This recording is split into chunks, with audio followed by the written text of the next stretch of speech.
Bonjour à toutes et à tous, vous êtes bel et bien en direct de la RTA OPH depuis Doulizy, la capitale de l'or vert, située à 168 km de Pointe-Noire où nous avons effectué ce voyage juste pour cet entretien spécial avec le président adjoint de la côte BCI. Vous avez compris qu'il s'agit là de Papa Charles Mikungi Lundu. Alors Papa Charles, bonjour et merci de nous avoir réservé cet accueil ici à Doulizy.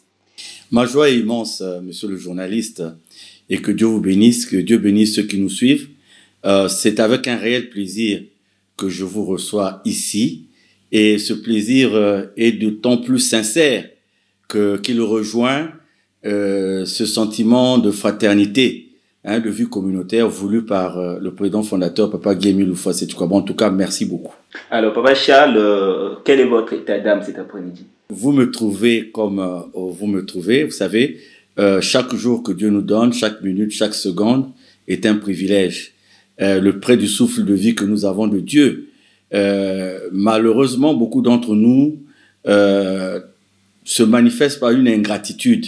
Et nous sommes arrivés, par rapport aux aises de cette vie, par rapport au plaisir de cette vie, nous sommes arrivés à oublier qu'il y a un créateur. Et c'est la raison pour laquelle nous nous permettons de faire un certain nombre de choses. Mais vous savez, dans Romains, il a été dit, si Dieu est pour nous, qui peut être contre nous? Donc, vous me demandez mon état d'âme, ben, je dirais que si Dieu est avec nous, mon état d'âme va aller au-delà de tout ce qu'il y a comme tribulation, persécution, tout ce qu'il y a comme souci qu'on peut rencontrer ici sur cette terre. Et il faut dire que, oui, je sors d'une période avec beaucoup de soucis de santé, mais bon, qu'à cela ne tienne, la présence de Dieu, la grâce de Dieu, ont fait que nous puissions avoir la force et l'énergie de continuer à le glorifier, de continuer à le louer. Oui, entre-temps, j'ai eu quand même des sérieux soucis de santé, mais ça va. Ok, merci. Mais Papa Charles, pourquoi avez-vous voulu ou préféré que cette communication se fasse ici à Doulizy? Pas une volonté expresse comme telle, c'est juste parce qu'il y a eu beaucoup de questions sur mes absences répétées de ces derniers temps au cours de certaines assemblées. Il y a eu aussi des questionnements sur des activités prévues qui ont été reportées. Il y a eu des questionnements même sur la marche de l'action qui est la nôtre. Et au lieu de répondre individuellement à chaque personne, nous avons pensé qu'on pouvait donner une réponse de façon collective. Et comme l'urgence se faisait ressentir ou l'urgence apparaissait dans cette démarche, c'est la raison pour laquelle nous avons voulu que vous nous trouviez là où nous sommes. Parce que là, pendant que nous étions là où vous étiez, nous n'avons pas eu la présence d'esprit de le faire. Et chaque jour, quand on se réveille, quand il y a l'inspiration de Dieu, eh bien, on va dans le sens de cette inspiration. Président, vous avez été très absent dans les grandes assemblées spirituelles de l'association de Zolo Amour OPH ces derniers temps. Peut-on en connaître quelques raisons? Oui, je le disais tantôt. En fait, les absences ont été souvent remarquées au niveau de la section qui est comme la section pilote de notre association, donc les sections du Culio de Pointe-Noire, où on m'a pas vu pendant toute la durée de la fête de la Pentecôte et même la semaine qui suivait. C'est vrai, j'ai eu des actes de présence dans d'autres sections, mais pas comme il le faut. Il y a deux raisons principales à cela. La première, ce sont des soucis de santé dont je faisais état tout à l'heure. J'ai eu quelques problèmes de santé et liés aussi quelque part à cette marche que nous avons dans le fonctionnement de notre association, mais par la grâce de Dieu, ça va mieux. Et la deuxième raison est que il n'y a pas, nous ne sommes pas la personne que nous sommes n'est pas indispensable. Vous voyez? Donc, nous avons aussi trouvé par là l'occasion de dire aux uns aux autres que nous puissions être présents physiquement ou pas. Eh bien, l'activité de l'association n'est pas liée à notre personne. L'activité de l'association n'est pas liée à notre présence. Parce que Dieu inspire qui il veut. Dieu anime qui il veut. Dieu parle à qui il veut. C'est d'ailleurs même la raison pour laquelle, en 2004, Papa Guémy Loufa-Setukwabo avait clairement signifié par note vocale et par note écrite, il avait dit ceci, que désormais, il ne pouvait plus avoir un second. C'est-à-dire qu'il n'y a plus personne pour le seconder parce que dans nos textes fondamentaux, on parle de fondé de pouvoir porte-parole. Il avait dit que désormais, il ne devait plus avoir de personne pour le seconder et que, à partir de cet instant, il était libre de s'adresser à qui il voulait, de confier une mission à qui il voulait. Et il n'avait donc pas besoin, pour confier une mission, de passer par un responsable. Et le maître lui-même étant dans cette position, nous qui ne sommes que des serviteurs inutiles, à un moment donné, les gens ont cru que nous étions la clé de quelque chose. Les gens ont cru que nous étions peut-être, l'obstacle principal à un certain nombre de choses. Mais on a compris que le frère Mikungi soit là ou pas, il y a d'abord une relève qui est là, qui est propre. Et vous savez que depuis peu, je ne m'ingère plus vraiment dans le fonctionnement administratif, matériel. Non, mais parce que nous ne sommes pas venus à Luzolo pour des responsabilités. Nous avons à un moment donné reçu la mission de papa pour faire un certain nombre de choses. Nous le faisons. Et le jour où il dira que nous l'avons fait et que d'autres personnes peuvent le faire, d'autres personnes le feront. Donc, vous voyez, dans notre association, il n'y a pas de notion de succession. Mais parce que, comment vous voulez succéder à Dieu? Vous connaissez le successeur de Jésus? Non. Donc, contrairement à d'autres églises, confessions religieuses, c'est-à-dire créées par des pères fondateurs, au niveau de notre association, il n'y aura pas un autre grand maître de l'OPH, il n'y aura pas un autre président fondateur. Donc, s'il y a un frère ou une sœur qui s'évertue par excès de zèle ou par ambition démesurée, par ego, par moi, de dire qu'il va faire pour être un deuxième grand maître ou un deuxième président fondateur, ça n'existe pas. Un successeur aussi, ça n'existe pas. Nous sommes des membres confirmés de l'OPH pour lesquels Guy-Émile Houphouët-Sétoukouabo a dit que le jour où il ne sera plus sur cette terre, les membres confirmés qui ont assimilé l'enseignement auront l'esprit de Dieu avec eux pour leur permettre de mettre en application ce qui a été déjà dit et ce qui a été déjà fait.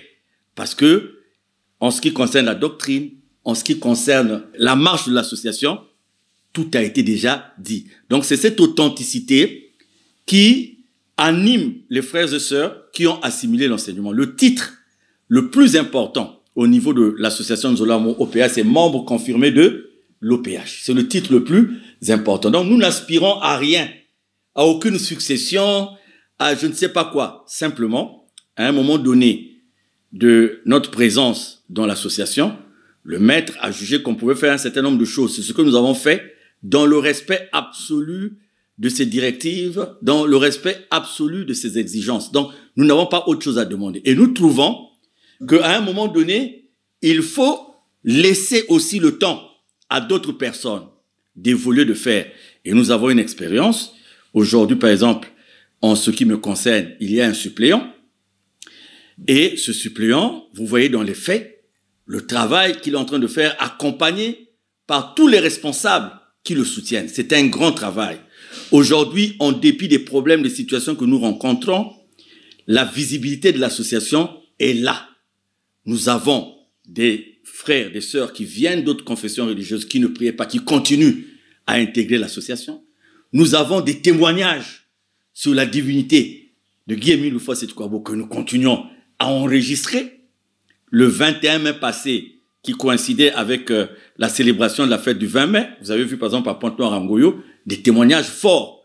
Vous avez vu pendant la fête de la Pentecôte des témoignages forts. Donc pendant 7 ans de lutte, de tribulation, de persécution, il a été démontré que ce n'était pas le fait d'un homme, ce n'était pas le fait d'une personne, qu'il n'y avait pas en fait un conflit basé sur la recherche de leadership, mais c'est simplement un conflit basé sur le fait qu'il y a des gens qui ont cru qu'ils pouvaient s'accaparer de l'association de Guy-Émile Houphouët-Sétoukouabo. Donc vous voyez, présent ou pas, le problème ne se pose pas parce que l'enseignement de papa est gravé dans le cœur de tous ceux qui sont venus dans son association par la foi, par obéissance et en toute humilité. J'insiste, en toute humilité. Et à une époque donnée, il était permis à tout le monde de venir à Luzolo dans n'importe quelle tenue. À un moment donné, le maître a voulu qu'on puisse porter sa marinière. C'est une uniformité qui ne reste pas seulement dans le cadre de l'obéissance à sa divinité, mais c'est une harmonie pour dire que quand nous sommes dans Luzolo, dès que nous intégrons l'association de Guy-Émile Houphouët-Sétoukouabo, on oublie nos titres, on oublie nos aises, on oublie ce que nous sommes. Et nous sommes tous au même pied d'égalité. Et personne ne vient évoluer dans l'association de Guy-Émile Houphouët-Sétoukouabo avec ses titres, avec ses relations familiales.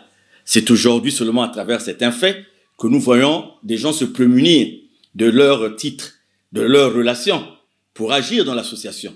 Mais quand Guy-Émile parle, on n'a jamais assisté à ce genre de choses. Donc, il y a une relève. Je confirme ce que j'ai toujours dit. Je suis constant dans ce que je dis, au-delà de mes faiblesses, de mes erreurs, de mes manquements. Je suis constant dans ce que je dis, que je n'aspire à rien.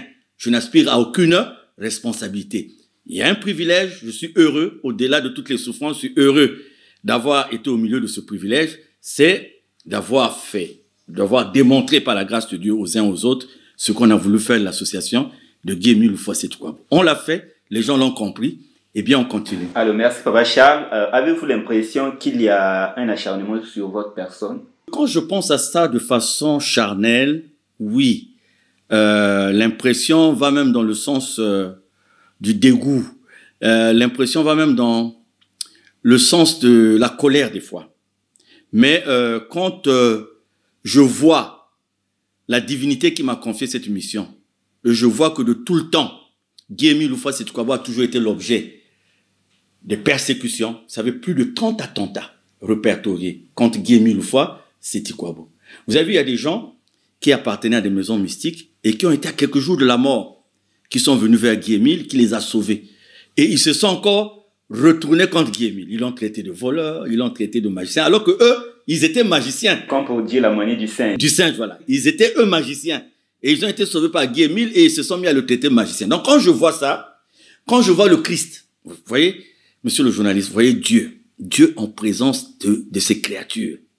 Et ces créatures vont jeter la salive sur lui, vont faire des faux témoignages sur lui, vont lui faire porter la croix et la couronne d'épines. Et quand bien même il est inoffensif, il est physiquement inoffensif, il est sur une croix. Vous voyez les moqueries. Donc quand je pense à ça, je ne suis pas Dieu. Je ne suis pas Jésus. Oh là là, je ne peux pas même prétendre être un peu de ça. Mais quand je pense à ça, et je me dis dans ce que je vis, ce n'est pas par rapport à ce que je fais en tant qu'être, mais par rapport à ce que je fais en obéissant à ce que mon Dieu me dit. Bon, c'est ça qui nous conduit à un dépassement. Mais sinon, monsieur le journaliste, je peux vous dire que vous pouvez recenser les conflits dans les confessions religieuses.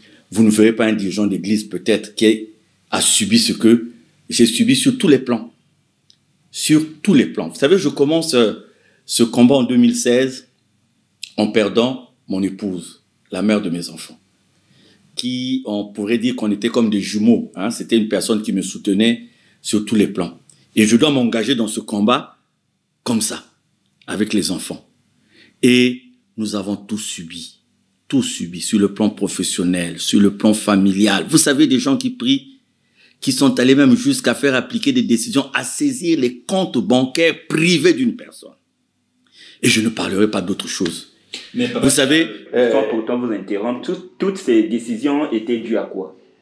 Mais je vous ai expliqué tout à l'heure, je ne sais pas, les gens qui ont voulu mentir dès le départ au nom de Guy-Émile Loufoua-Sétoukwabo, qui ont voulu prendre son association, qui ont voulu défigurer son association. Je ne sais pas ce qu'ils avaient trouvé en moi, parce qu'on est des milliers et des milliers. Mais dans les milliers, là, curieusement, je suis la seule personne à avoir subi tout ça. Je vous dis, c'est pas la blague, hein. D'aucuns peuvent aller dans des commentaires comme ça parce que, bon, ils n'ont rien vécu, ils n'ont rien senti. Mais je vous montrerai, par exemple, mes cicatrices que j'ai ici. Des cicatrices. J'ai reçu des coups de machette. Il y a des choses que je ne dis pas aux frères et sœurs. Je ne vous parlerai pas de mes enfants qui ont été traumatisés à outrance, à savoir que demain, on mettra leur père en prison, demain, on fera ceci. Vous n'allez pas trouver dans le traitement des conflits vous savez, il y a 3 franges dans le Zola, on parle de 3 franges. Il y a la frange qui se réclame du 004 et il y a 2 franges qui se réclament du 84-83. Il y a nous et il y a ceux qu'on appelle après-Émile. Mais aucun des responsables des autres franges n'a subi ce que j'ai subi. Donc ça veut dire quoi? Que je suis le plus mauvais d'entre eux. Et quel est ce Guy-Émile que je connais moi? Hein, monsieur le journaliste, quel est ce Guy-Émile que je connais moi qui va demander à des gens d'aller mettre du poison chez un frère, qui va demander aux gens de prendre des groupes de bébés noirs et tout pour aller chercher à assassiner un frère, qui vont prendre des gens pour écrire à la hiérarchie professionnelle d'un frère pour lui dire que Il est à l'origine de ceci, il faut l'enlever du travail. Quels sont ces gens? Vous savez, chez moi, on a utilisé tout, même prendre des faux témoins pour fabriquer des faux témoignages d'appartenance à la magie, prendre des gens pour suivre ma vie privée. On a payé des gens avec portable et tout pour suivre là où j'allais. À un moment donné, quand vous regardez tout ça, vous posez la question de savoir est-ce que ces gens-là, est-ce que c'est Guy Émile qui les envoie? Parce que le Guy Émile que moi je connais, moi, il est arrivé en 2006 que quelqu'un n'était pas arrivé à justifier près d'1 milliard. Quelqu'un qui n'était pas arrivé à justifier près d'1 milliard. Mais Guy Émile n'a jamais porté plainte contre cette personne, n'a jamais demandé des saisies de compte de cette personne. À un moment donné, il a même pardonné. Il a pardonné la personne. Donc, quand vous voyez les gens parler au nom de Guy Émile, bon, à la fin, vous regardez la Bible, à la fin, vous regardez la vie de Guy Émile, après vous vous dites, bon, écoutez, c'est ça. Si ce que je faisais était dû, parce que j'ai quand même un passé, j'aurai la soixantaine dans 2 ans. Dans 2 ans, j'aurai 60 ans. Et je suis président, en dehors de l'Ouzolo, je suis président du bureau exécutif d'une ONG, Espace Solidarité Santé. Sur le plan professionnel, j'ai travaillé à gauche et à droite. Jamais je n'ai rencontré ce genre de problème. Jamais. J'ai mes fautes, j'ai mes manquements, mais personne ne viendra vous dire que j'ai été dans le banditisme de ceci. Et surtout, depuis que je connais Guy Émile Houphouët-Sétouabo, ma quête, c'est d'avoir une intimité de vie réelle avec Guy Émile Houphouët-Sétouabo. Nous sommes arrivés là où les gens ont prétendu défendre Dieu en faisant le mal à d'autres personnes. Un acharnement, oui. Mais bon, qu'est-ce que vous voulez? Nous l'acceptons comme tel, tant que ce que nous vivons est dû au fait que nous voulons mettre en pratique ce que nous a demandé le maître de la mission. Suite à tout ce que vous subissez au sein de l'association de Zolo Amour OPH, en ce net moment, quel est votre devenir au sein de la dite association en définitive? Vous savez, je suis rentré dans l'association de Zolo Amour OPH pas pour chercher un titre, pas pour chercher des responsabilités, pas pour chercher de l'argent. Quand je rentre dans l'association, j'ai 22 ans. J'ai déjà une résidence à l'étranger que j'ai payée en prenant un crédit au Crédit Lyonnais, à la banque à l'époque. Donc, j'étais déjà quelqu'un qui me débrouillait, qui n'avait pas besoin de venir chercher à devenir riche dans l'association. J'ai eu simplement une instabilité dans ma vie et Dieu m'a ramené à la bergerie. Donc, quand je regarde un peu en arrière, je me dis que je dois beaucoup à Dieu qui m'a ramené de la mort à la vie, parce que je vois un peu ce qu'avait été ma vie et ce qu'aurait été ma vie si je n'étais pas arrivé à rencontrer la grâce de Guy Émile Houphouët-Sétouabo. Donc, monsieur le journaliste, vous demandez mon devenir dans l'association. J'aimerais dire aux uns aux autres que je ne suis pas un parvenu. C'est-à-dire, je ne suis pas quelqu'un qui dormait et il a vu un semblant de lumière pour dire que j'ai eu une vocation. Je suis maintenant, non. Je suis quelqu'un, au-delà de mes faiblesses, qui se bat à gagner sa vie par la force. De toutes les façons, les gens le savent. Ils le savent, c'est pour ça qu'il y a ce dont vous parlez quand vous parlez d'acharnement. Mon devenir, mais écoutez, nous aspirons tous à la vie éternelle. Je suis membre confirmé de l'OPH. Et je tiens à arriver avec ce grade-là devant Guy Émile Houphouët-Sétouabo le jour où il faudra rendre compte, c'est tout. Il n'y a pas un autre devenir en termes de... Je vous ai dit, il n'y aura pas un autre grand maître, il n'y aura pas un autre président fondateur. Donc, quand vous me demandez quel est mon devenir, je suis là. La justice a pris une décision pour que je ne sois plus membre de l'association. On a fait des recours. Mais entre-temps, vous voyez que je voyage aussi beaucoup. Si j'arrive au Sénégal, je n'ai pas besoin d'une décision de justice pour prier Dieu. Si j'arrive... Parce que l'association, ce qu'il faut comprendre, monsieur le journaliste, c'est que l'association de Zolo Amour n'est pas seulement au Congo. Nous sommes dans le monde entier. Et aujourd'hui, malgré les persécutions, nous avons réussi à asseoir de façon réglementaire l'association dans le monde entier. Nous avons les documents qu'il faut au Bénin, en France et même au Colorado. Donc, je suis un membre confirmé de l'OPH. Et ceux qui ne savent pas, c'est que le membre confirmé de l'OPH a décidé de s'attacher à Guy Émile Houphouët-Sétouabo pour toujours. Parce que nous pouvons être clients, membres de l'OPH, mais quand nous décidons par la grâce de Dieu d'être membres confirmés, un élu de Dieu, cela veut dire que nous avons décidé d'être avec Guy Émile Houphouët-Sétouabo pour toujours. Est-ce que, Papa Charles, ceux qui prétendent donner la mort aux autres aussi sont des véritables membres confirmés? Je ne suis pas là en train de juger, mais ce que je veux vous dire, c'est que par la grâce de Dieu, j'ai fait l'effort de pardonner. Vous savez, à un moment donné, j'ai vu ce que la haine pouvait produire. J'ai vu la haine, ce que la haine pouvait produire. Et je me suis dit, oui, un homme sans Dieu est véritablement dangereux. Vous avez vu des gens qui prétendent être des enfants de Dieu, qui ne dormaient plus, toujours en train de concocter des plans. Comment on va faire pour? Comment on va faire pour? Comment on va faire pour?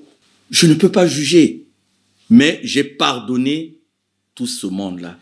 J'ai pardonné toutes ces personnes. Vous savez, il y a même des gens, pour des enfants innocents, tels que mes enfants, après la perte de leur maman, vous retrouvez même des gens qui n'ont plus jamais demandé de leurs nouvelles. Pour la seule raison que, comme ils restent avec leur père, et comme on n'aime pas leur père, bon, voilà ce qu'on va faire. Vous savez, personne ne sera capable de vous donner une raison fondamentale pour dire qu'on fait ça parce que. Si vous posez la question, genre, mais pourquoi vous faites telle chose à telle personne? Personne, il n'y aura aucune raison fondamentale. Mais c'est pareil avec Jésus. Moi, je reviens à ça. Moi, je me mets à la place des pharisiens. Ils sont en face de Dieu. Dieu est là. Et ils se permettent de dire à Dieu que tu es un imposteur. Mais quand parce que nous avons l'habitude de lire la Bible, nous sommes tellement rentrés dans les schémas de la Bible qu'on se dit la Bible a été vécue par d'autres personnes et ça ne nous concerne pas. Ça nous concerne. Hélas, oui. Moi, je prends pour modèle Guy-Émile pour dire que ceux qui se réclament de Guy-Émile doivent vivre comme un Guy-Émile. Je n'ai jamais vu Guy-Émile demander d'aller empoisonner quelqu'un. Je n'ai jamais vu Guy-Émile demander d'aller tuer quelqu'un. Je n'ai jamais vu Guy-Émile demander à des gens de faire des directs pour insulter d'autres personnes. Je n'ai jamais vu Guy-Émile demander d'aller saisir les comptes privés à partir desquels un semblable nourrit sa famille. Un semblable paye les études de ses enfants. Vous savez, vous avez quelqu'un qui se lève, qui crie, il dit, prenez des machettes, allez tuer un tel. Et il porte la marinière qui a l'effigie de Guy-Émile Loufoy, c'est Ikwabo. Et il dit aux autres, comme nous avons l'habitude de dire chez nous, Nzamba Bonga. Et il dit Nzamba Bonga, les gens disent Wassa. Donc, cela veut dire que ces gens-là ont accepté que... Ils acceptent que quelqu'un, en portant, dise, prenez les machettes, allez tuer. Vous avez la même personne dans un audio qui dit, nous allons tout faire pour lui couper l'oxygène. Vous savez la phrase là, nous allons tout faire pour lui couper l'oxygène. Ça veut dire quoi? Que les décisions qui vont venir ou qui ont été prises ne sont pas le fait des institutions qui ont pris ces décisions.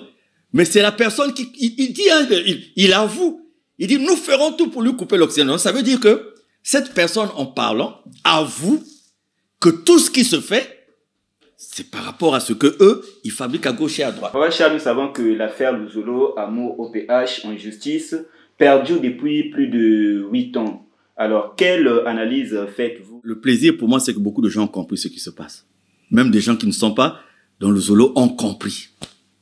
Ont compris ce qui se passe. C'est facile. Bon, mon analyse, c'est que je vais vous donner seulement quelques faits. Et pour que aussi, vous et à travers vous, et qu'on puisse comprendre.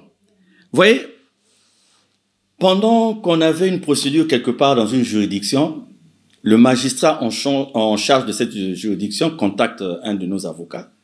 Il dit, bah, écoutez, dites à M. Mikungi, j'ai ma voiture qui est en panne à Dolisie. Je suis en train de traiter son dossier. Écoutez, qu'il me donne un coup de pouce et qu'il me donne telle somme. Et l'avocat me voit. Non, mais voilà, tout. Premier cas, j'ai voulu. C'est-à-dire que vous m'avez demandé d'analyser. Je vais mettre à votre disposition un certain nombre de faits pour vous amener à analyser vous aussi, de votre part, à analyser mon analyse. Alors, j'ai rencontré, parce que j'étais quand même quelque part, parce qu'au-delà de tout ce que les gens disent, nous sommes aussi des cadres. Dans une autre vie, nous sommes des cadres. Alors, donc je ne comprenais pas un certain nombre de choses et ça m'a mené à aller voir des magistrats inspecteurs. Je suis allé leur dire, certains étaient des amis, j'ai dit, mais comme ça. Et j'ai eu de leur bouche, et c'est des faits qui sont là que je peux défendre à tout moment, j'ai eu cette vérité que ce dossier-là avait une sensibilité qui conduisait certaines personnes à se comporter de telle et telle manière. Je suis allé, j'ai discuté avec des magistrats, on a échangé. J'ai ici une lettre. Vous savez, il y avait une décision à rendre quelque part, un procès verbal à rendre quelque part, et le greffier qui était en charge, il demande à me rencontrer. Je le rencontre. Vous savez, il y avait un restaurant avant que l'aéroport de Pointe-Noire n'aille dans les nouveaux locaux. Hein, il y avait, le nom m'échappe un peu, il y avait un restaurant. Donc, on se retrouve dans ce restaurant. Il me dit, la partie adverse m'a amené 3 millions. M'a amené 3 millions pour changer les termes du procès verbal. Et moi, je viens vous voir. Si vous avez plus, eh bien, vous me donnez pour que... Je lui dis, écoutez, nous sommes partis dans ce transport et tout le monde était présent. Et nous, on a pris la précaution d'y aller avec un huissier de justice qui a aussi a fait un procès verbal sur tout le déroulement. Donc, les vérités qui ont été dites là-bas, nous, on n'a pas besoin de les acheter. On n'a pas besoin d'acheter ces vérités. Si les gens trouvent qu'ils doivent acheter des vérités ou forcer la vérité avec de l'argent, nous, on ne fera jamais partie de ça. Et à lui de me dire, écoutez, la partie adverse sort tellement d'argent que si vous restez dans votre position là, il vous sera difficile d'avoir des bonnes décisions. Je dis, qu'à cela ne tienne, mais nous n'achèterons pas de vérité. La même personne m'écrit, vous aurez peut-être en insert, je vais vous donner la lettre, en insert, m'écrit pour me dire qu'elle doit terminer sa maison. Et qu'il faudrait que je l'aide à payer les tolls et tout, simplement parce que il était dans la gestion de ce dossier. Je peux vous parler aussi des moments où nous avons eu des grandes décisions, parce qu'il y a des magistrats qui lisent le droit, qui disent le droit. Nous avons eu des bonnes décisions, mais pour prendre ce qu'on appelle les grosses, on a été soumis à des tractations. Je me souviens qu'une fois, c'est 500 000 qui nous avaient été demandés quelque part, et une autre fois, ça allait même jusqu'à 5 millions. C'est des choses que je peux prouver. Que je peux... 5 millions pour avoir la grosse. Parce qu'on nous disait non, on nous disait que c'était le même langage. Les autres sont venus déposer tant. Donc, si vous vous donnez plus... Donc, incroyable. Incroyable. Je suis en train de vous citer des faits, mais je ne vais rien analyser. Je veux simplement laisser chacun... Et je comprends d'ailleurs pourquoi le magistrat suprême, le père de la nation, son Excellence Monsieur le Président de la République, a eu à prendre des grandes mesures. Et je dis merci au père de la nation, parce qu'à un moment donné, nous croyons que ces observations étaient seulement à notre niveau. Mais nous nous sommes rendus compte que le premier magistrat de la République lui-même a eu à taper sur la table. Alors, nous avons, dans les administrations aussi, nous avons eu beaucoup de conflits d'intérêts. Il y a eu un défilé quelque part, et il fallait la participation des confessions religieuses. Je vais être appelé par une autorité qui me dit, écoutez, Louzolo, vous devez être invité au défilé, mais je ne sais pas quelle tendance inviter. Si vous voulez que votre tendance défile, donnez 400 000. Si pour un défilé. Si vous voulez que votre tendance défile, donnez 400 000. C'est des éléments que si on m'appelle quelque part, je peux défendre, je peux dire, ça c'est de qui et c'était quand. Mais Papa Charles, pourquoi toutes ces manœuvres? C'est à vous de faire l'analyse. Vous m'avez demandé l'analyse. Pour vous donner un peu le traitement qui est fait au dossier Louzolo, je vous donne comme ça quelques faits. Vous savez, un matin on m'appelle, on me dit dans une section de Louzolo quelque part, l'autorité sous-préfectorale a appelé et a dit, vous qui relevez du 884/83, vous n'avez plus le droit de prier. Donc, un matin, on a dit, on l'a même trouvé en culotte. Il était en culotte. Et il appelait les gens, vous n'avez plus le droit de prier. Sans note, sans rien. Vous n'avez plus le droit de prier. Alors, quand j'ai eu l'information, j'ai demandé au suppléant d'envoyer l'huissier de justice sur place, de constater la décision et de demander à l'autorité une décision écrite. Parce que ceux qui sont allés voir cette autorité, il était en culotte chez lui le matin et il a dit comme ça, vous n'avez plus le droit de prier. J'ai même dit à l'auxiliaire de justice qui a été envoyé là-bas, j'ai dit, est-ce que si Louzolo était des catholiques, si nous étions des catholiques, si nous étions des protestants, si nous étions de l'armée du salut, est-ce que cette autorité se serait comportée de cette façon. Et quand l'huissier de justice se rend là-bas, l'autorité ne le reçoit plus, mais l'autorité se fait représenter par son directeur de cabinet qui est un membre influent de la partie adverse. Vous voyez, donc c'est un membre, celui qui reçoit, celui à qui on a donné mission de régler le problème, est un membre influent de la partie adverse. Nous avons eu la partie adverse qui a organisé des descentes dans des localités où les autorités appartenaient à leur mouvance. Et vous avez vu ce que ça produit. Et je peux vous citer des exemples. Quelque part aussi, notre délégation est arrivée. On leur a carrément dit, les autres sont venus, ils ont donné 4 millions. Vous vous donnez combien? C'est des choses vécues. Et ça vous donne un peu de lumière sur le traitement de ce dossier Luzolo. Moi-même qui vous parle, j'ai eu au téléphone, et c'est bon, c'est des éléments de support que j'ai. J'ai eu au téléphone des gens qui vous appellent, qui vous menacent. Et vous vous dites même, mais comment? Si c'est une institution, comme je vois, c'est une institution établie, pourquoi les gens ne passent pas par les canaux autorisés, écrire et tout? Donc, bref, vous me demandez d'analyser la situation. Je vous donne juste là quelques éléments qui permettront aux uns aux autres de comprendre. Mais je peux vous dire déjà que dans Luzolo, c'est vrai, on voit les gens d'Ambé. On trouve qu'ils sont peut-être comme des gens qui n'ont aucune éducation, qui n'ont aucune culture. Mais même les personnes qui n'ont aucune culture dans Luzolo, des mamans même qui ne savent pas lire, ont fini par comprendre exactement ce qui se passe. Et c'est malheureux parce que dans ce conflit de Luzolo, on a ridiculisé des institutions, on a ridiculisé des autorités pour rien, alors que l'affaire est totalement claire. Est-ce que là, on peut dire que la justice congolaise a une part des responsabilités dans ce dossier? Je ne dirais rien.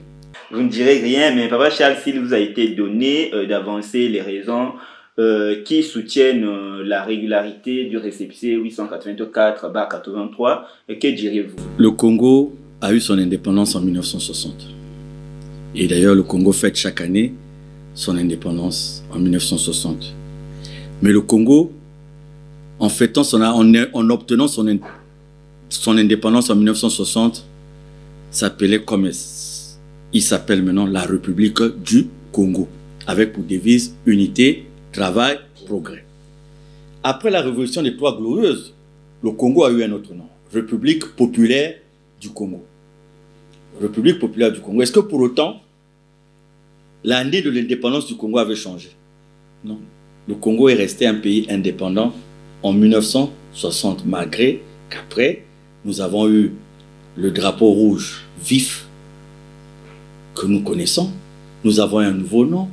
L'hymne n'était plus la congolaise. Nous avons eu l'hymne correspondant à cet instant. Mais le Congo était toujours indépendant en août 1960. Et nous sommes arrivés après, nous sommes revenus à cette authenticité et la date de l'indépendance du Congo n'a jamais changé.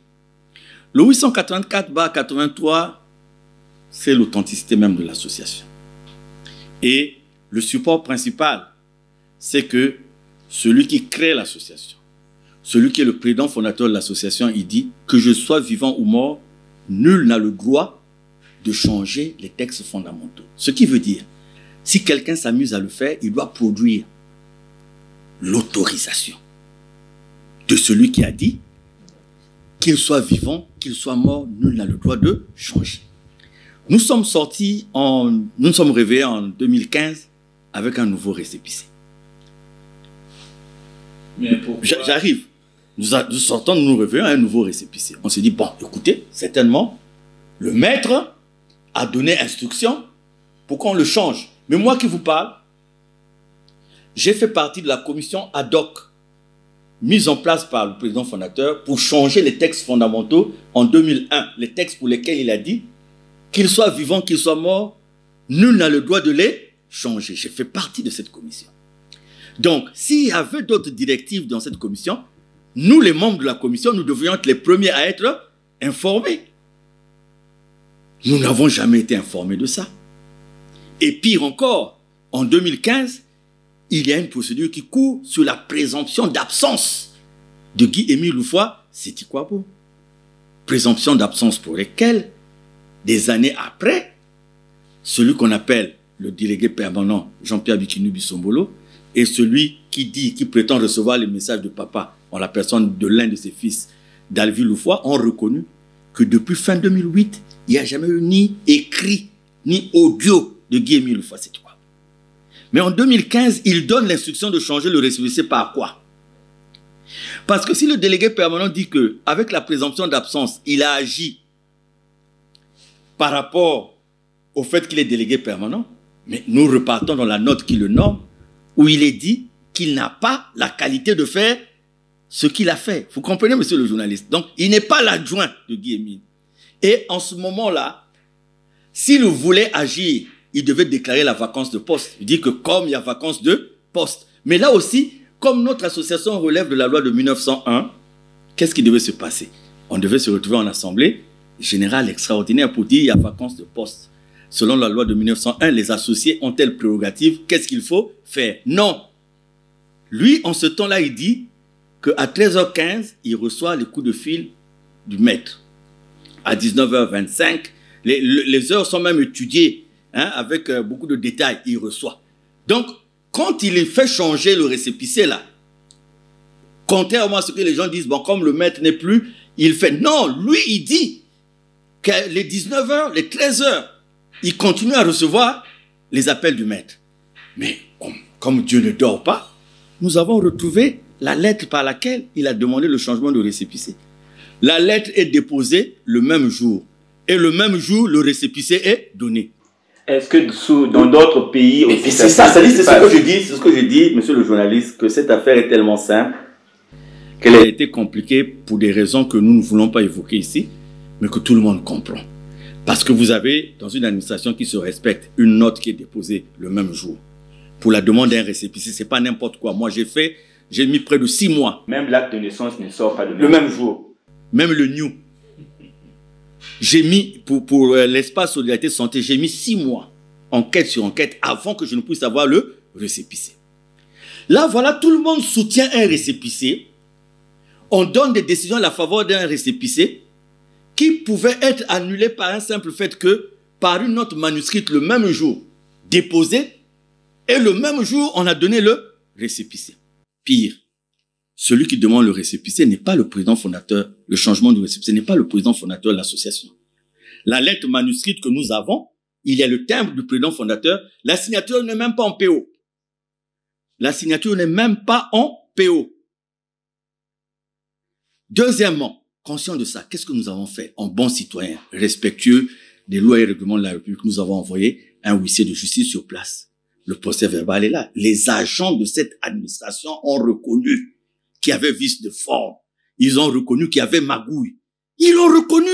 Le procès verbal établi par l'huissier de justice est là. C'est sur la base de ça que monsieur le préfet, directeur général de l'administration du territoire à l'époque, va dire, vous avez raison, je réhabilite le 884/83. Et c'est ce qui a été fait. Et le problème d'appellation qu'on semblait dire au péage qui manquait était déjà dans les documents qui soutenaient ce récépissé et qui étaient déposés en 2001. Et c'est ce qui conduit monsieur le préfet directeur général de l'administration du territoire à dire la réhabilitation et à confirmer désormais l'appellation de Asla au péage. Et dans un deuxième document, il déclare de nul effet le récépissé 004. Donc l'administration a annulé ce récépissé. L'administration a réhabilité sur la base des conclusions qui démontraient que le 004 avait été obtenu dans la fraude la plus absolue. Donc, il y a des mamans qui rient quand ils voient qu'on est venu déposer un papier le matin. Le même jour, on a eu le récépissé, il y a des mamans qui rient. Parce que les gens ont l'impression que tous les Congolais sont bêtes. Les gens ont l'impression que tous les Congolais sont des idiots. Mais vous savez, une confession religieuse, c'est pas fait des idiots. C'est pas parce qu'on va prier Dieu qu'on devient des idiots. Mais dans une confession religieuse, il y a des gens aussi de différentes ethnies, de différentes régions, de différentes sensibilités qui forment la nation. Donc, ils voient quand même comment des gens se comportent de cette façon. Donc, sur la question du récépissé, il n'y a même pas débat. Au contraire, si nous étions méchants, si nous étions mauvais, c'est aller à l'encontre. Parce que qu'est-ce que nous avons fait? Nous avons fait une notification à M. Bikinu Bissombolo. Nous lui avons dit, tout ce que tu fais là, engager des procédures, tu as reçu le mandat de qui? Et nous l'avons fait notifier par huissier de justice pour qu'il nous dise, qu'il nous donne l'autorisation, le mandat de Guy Émile Houphouët-Sékou qui lui permet de faire ce qu'il est en train de faire. On n'a jamais eu ça à ce jour. Donc, si nous étions de mauvais citoyens, qu'est-ce qu'on devait faire? On refuse d'aller là où on nous appelle parce que c'est pas le président. Moi, quand on dit que le tribunal m'enlève la qualité de membre de l'association, je dis qui a demandé, qui a porté plainte? On dit l'association de Zolo. Le président fondateur de l'association, celui qui a porté plainte, il a par son délégué permanent. Il vous a donné le mandat? Non. Je dis, mais celui qui demande qu'on enlève l'association, lui-même, il n'est même plus, lui-même, il n'est même plus de l'association de Guy Émile Houphouët-Sékou. Et je n'appartiens pas à l'association qu'il a eu, lui, à créer. Donc, c'est des choses tellement simples, monsieur le journaliste, qui sont compliquées par quoi? Parce que les gens sont partis prendre des relations. Les gens sont partis prendre des relations. À l'époque, dans l'association, quand Guy Émile parle, quand il est là physiquement, personne ne s'amuse à venir dire je suis le neveu de temps, je suis le cousin de temps. On ne parlait pas au nom des gens, on ne parlait qu'au nom de Guy Émile Houphouët-Sékou. Et nous, ce qu'on insiste à faire, ne parler qu'au nom de Guy Émile Houphouët-Sékou. Il n'y avait pas, non, faites ceci, un tel va venir. Faites ceci, monsieur, un tel va soutenir. Il n'y avait pas ça. Parce que s'il y avait tous ces besoins-là, l'association ne serait pas là où elle est là. L'association serait très loin, très avancée. Donc, le 884, actuellement, dans l'administration, les notes qui existent, c'est les notes qui réhabilitent le 884/83 et qui annulent le 004. On peut monter, on peut descendre. Si on n'arrive pas à le faire au Congo, on ira peut-être ailleurs. Ce récépissé 004 a été obtenu de façon frauduleuse et le haut fonctionnaire de l'administration congolaise qui est garant de ça, monsieur le directeur général de l'administration du territoire l'avait reconnu. Et c'est la raison pour laquelle, vous voyez même, vous avez un récépissé en 2015. Maintenant, les textes qui soutiennent ce récépissé, vous venez les produire 2 ans après. C'est en 2017. Monsieur le préfet Sissongo, à l'époque, dit même, mais écoutez, les textes que vous, c'est-à-dire qu'ils obtiennent le récépissé en 2015. Mais le règlement intérieur et les statuts qui doivent soutenir ces récépissés, ils obtiennent ça en 2017. Vous savez, monsieur le journaliste, j'ai eu des moments de réflexion pour dire que pourquoi certains parmi nous voulaient porter gratuitement l'opprobre sur notre pays. Vous savez, les gens qui font ça, c'est pas le président de la République qui leur dit de faire ça. Les gens qui font ça, c'est pas le président de la République qui leur dit changer le droit Lisa à l'envers. Mais c'est des gens par une volonté personnelle. Moi, je vous ai donné des exemples ici où des gens me demandent les 5 millions, les gens me demandent les 6 millions pour avoir tel papier, les gens me font ceci. Les gens me demandent d'aller réparer leur voiture. Non. Ça m'a fait pitié à un moment donné, je me suis même dit, mais la pauvre maman, qui n'a pas de relation, qui n'a pas d'argent, mais qui a un problème, une situation dans laquelle elle a raison. Comment elle va faire? Elle aurait le soutien de qui? Je me suis même dit que, finalement, il y a beaucoup d'innocents qui doivent être là, qui n'ont absolument, c'est à la lumière de tout ça, de 7 ans de procédure, de 7 ans d'aller à gauche et à droite. Mais vous m'avez demandé de juger et de porter un jugement sur la justice, je ne peux pas le faire. Je n'ai ni le statut, ni la qualité de le faire. Ok, merci Papa Charles, nous sommes arrivés presque au terme de cet entretien, mais j'ai une question qui plane dans ma cervelle. Comment voyez-vous l'avenir de l'association de Zolo Amour OPH? Vous savez, je vous ai dit tout à l'heure que l'association n'était pas seulement au Congo, mais que l'association était dans le monde entier. Moi, j'ai fait parvenir des messages par des personnes indirectes pour dire à M. Jean-Pierre Bikinu Bissombolo que nous sommes des humains, nous sommes des passaoutres. Nous allons épuiser notre temps de vie sur cette terre selon la volonté de Dieu et nos âmes repartiront rendre compte vers Dieu. L'association de Touy a des bases claires, a des fondements clairs. Et c'est une association qui n'est pas un parti politique pour dire que nous allons nous retrouver pour donner tel poste à un tel. Monsieur le journaliste, j'ai pas besoin d'un poste dans le Zolo. Vous êtes venu chez moi ici à Dolizy. Je vous ai reçu, il n'y a rien de Zolo ici. Il n'y a que la photo de mon maître, le président fondateur. Il n'y a rien. Je crois que même vous utilisez une caméra qui m'appartient. Je vais vous en donner 2 autres demain. Donc, nous sommes venus pour aider. Moi, j'ai fait le tour à gauche et à droite dans ma vie je vois la valeur de Guy-Émile Loufoy, c'est quoi? Et aujourd'hui, il y a une chose qui m'interpelle. C'est ce qu'on appelle dans notre sein les vérités divines de l'heure. Quand Guy-Émile parle, il y a des amis qui me disaient, mais Charles, toi tu as appris, tu es un universitaire. Tu as un niveau 3e cycle d'université, comment tu peux croire à ces balivernes? Mais aujourd'hui, regardez un peu les études qui sortent à travers le monde sur les vérités divines de l'heure, sur l'africanité de Jésus, l'africanité de Dieu, sur l'emplacement réel du jardin d'Éden. Guy-Émile n'a pas fait l'université, je pense même pas qu'il ait fait le lycée. Mais il nous a dit que Dieu est noir, Jésus-Christ est africain. Croyez-vous à ça? Non seulement je crois, mais aujourd'hui je suis en train d'écrire. J'ai déjà dépassé les 600 pages. Aujourd'hui j'ai recensé toutes les études. Je suis rentré dans le moteur Google, j'ai recensé, j'ai pris les noms de tous les chercheurs, de tous ceux qui ont publié des études qui correspondent, qui donnent des arguments forts aux vérités divines de l'heure. Et je suis en train de prendre vérité divine de l'heure par vérité divine de l'heure et mettre les supports. Et plus j'avance, plus j'ai la conviction sur les véracités des vérités divines de l'heure. Avant même que j'en arrive, je suis au 3e document que j'écris sur Guy-Émile. Mais celui-là, il sera beaucoup plus important parce qu'il sera argumenté, il aura beaucoup d'éléments, beaucoup de photos. Donc, aujourd'hui, ma préoccupation, c'est d'aller dire dans le monde entier que depuis ma jeunesse, je suis allé à gauche et à droite. J'ai bourlingué, comme on le dit. Mais je suis venu trouver la personne qui m'a arrêté dans ma quête de chercher du n'importe quoi pour enfin s'en tenir à la vérité. Je vous ai dit, je suis pas un parvenu, pardonnez-moi. En toute modestie, je suis pas un parvenu pour dire que si je quitte Louzolo, je ne veux plus vivre. Non, je suis pas un parvenu. Je suis pas riche aussi. Mais dans ma vie, du 1er au 30, Dieu me donne les quelques cacahuètes qui me permettent de vivre et qui font que, regardez, le suppléant, le frère Tacite Tonnerre Tombekende, depuis qu'il est suppléant, qu'il est à la tête des affaires, vous verrez que c'est quelqu'un qui se déplace avec son propre argent. C'est quelqu'un qui, hier, nous avons même eu une collecte. Et comme responsable, on a tous donné l'exemple pour dire aux gens que nous ne sommes pas de ceux qui prennent, mais nous donnons.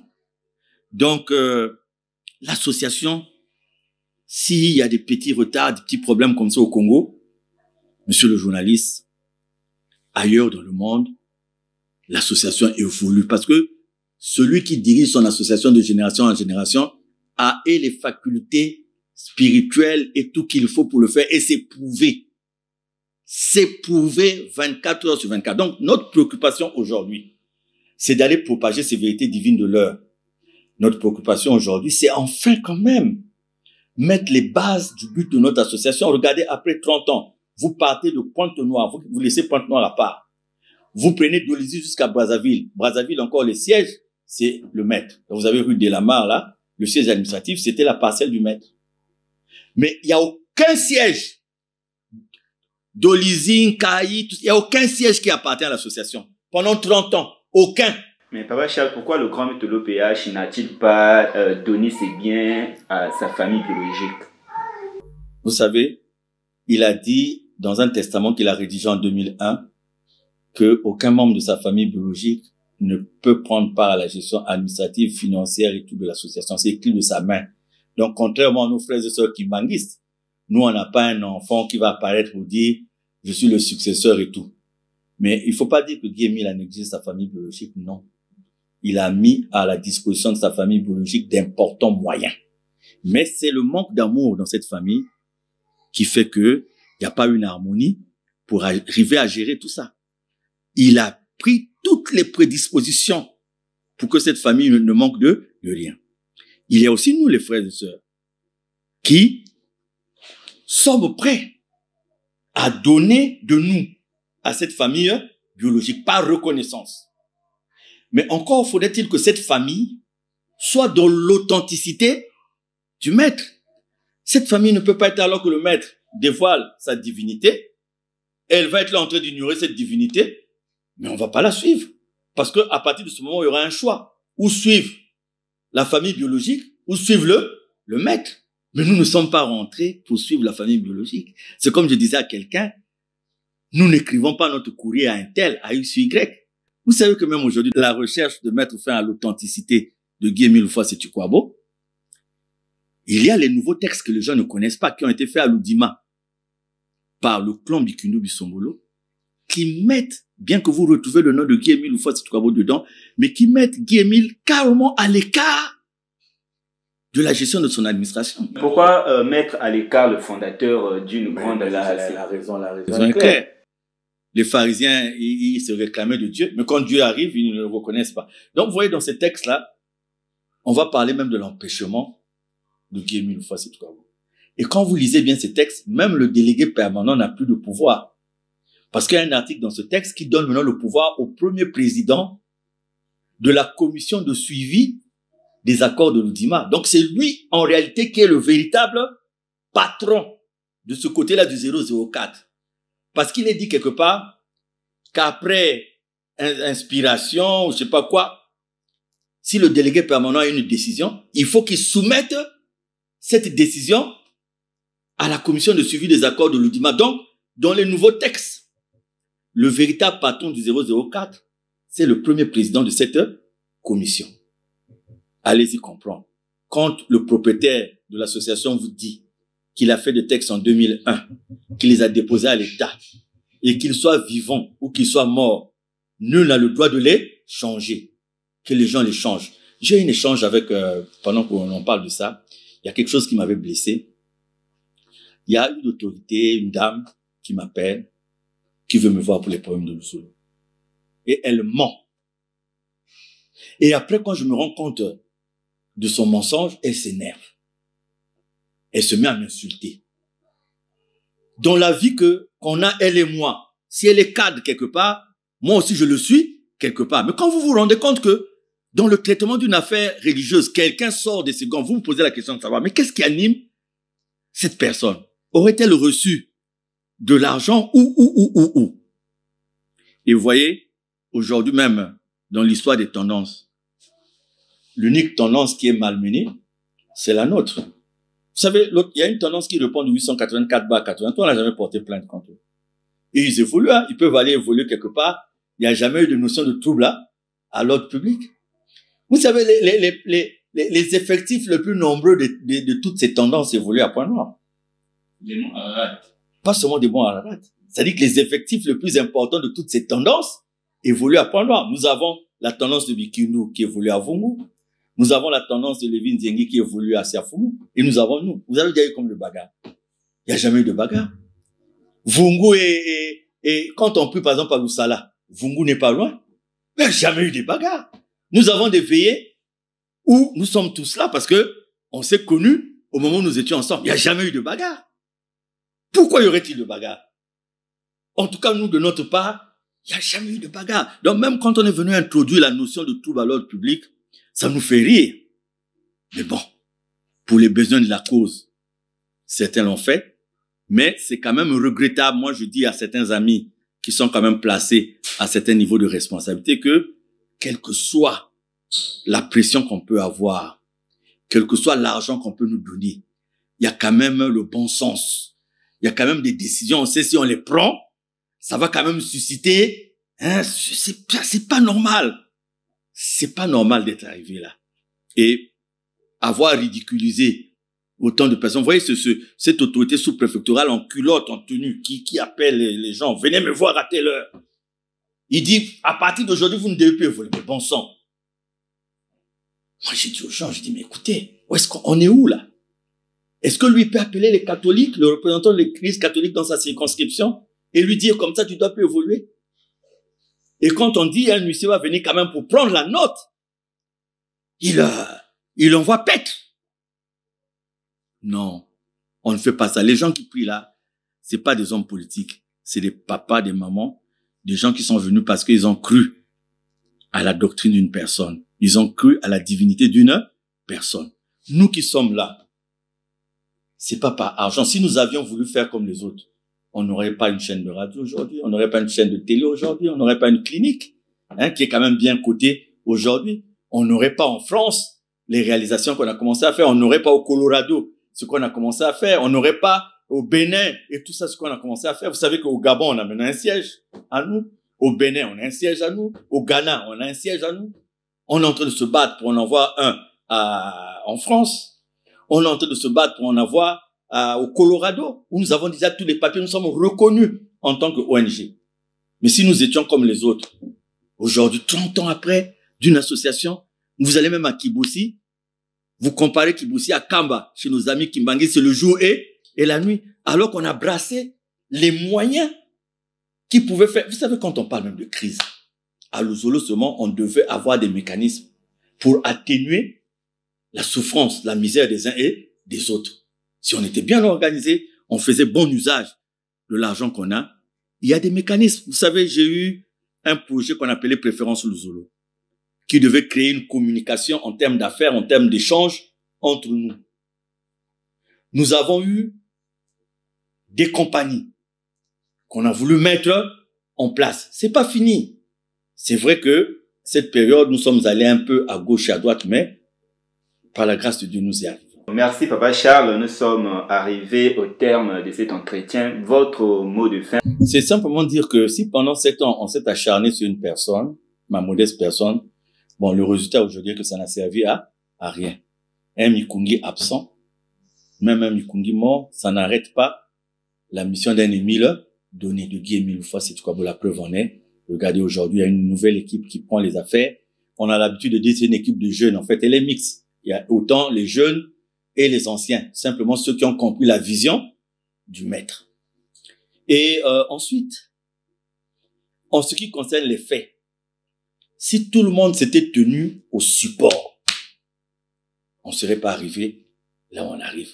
Nous, mon cher ami journaliste, mon cher frère, nous ne sommes jamais allés dans un bureau pour tenter d'obtenir quoi que ce soit avec de l'argent. Nous n'avons jamais usé du parent d'un tel ou tout. De toutes les façons, peut-être on n'a pas aussi des parents importants. Même s'ils étaient là. Mais comme on était rentré à Luzolo sans eux, je pense pas qu'on serait reparti vers eux pour dire aidez-nous à interdire cela d'évoluer comme ça. Aidez-nous, on l'a jamais fait.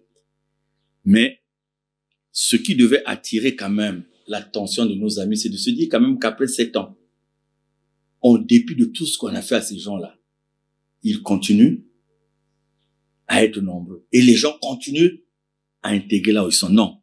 Je lance un appel aux uns et aux autres. Que ça soit chez nous, que ça soit chez les autres. Je dirais d'abord ceci, que dans l'enseignement de Guy Émile Houphouët Sékou-Kabo, il n'y aura pas un autre grand maître. Il n'y aura pas un autre président fondateur.